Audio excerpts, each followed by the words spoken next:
بسم اللہ الرحمن الرحیم۔ شروع اللہ کے نام سے جو بڑا مہربان نہایت رحم والا ہے۔ السلام علیکم۔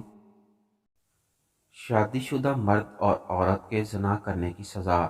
شادی سے پہلے غیر محرم عورتوں کے ساتھ ہم بستری کرنا ایسے ہی ہے کہ جیسے آپ نے روزہ رکھا ہو اور افطاری سے پہلے آپ نے کچھ کھا لیا۔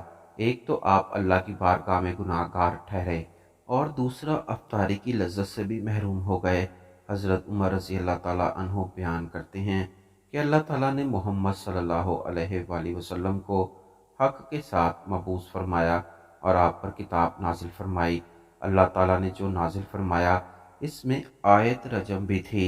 رسول اللہ صلی اللہ علیہ وآلہ وسلم نے رجم کیا اور آپ صلی اللہ علیہ وآلہ وسلم کے بعد ہم نے بھی رجم کیا، اور جب شادی شدہ مرد اور عورت زنا کرے تو اسے رجم کرنا اللہ کی کتاب سے ثابت ہے، بشرطے کہ گواہی ثابت ہو جائے یا حمل واضح ہو جائے یا اعتراف جرم ہو جائے۔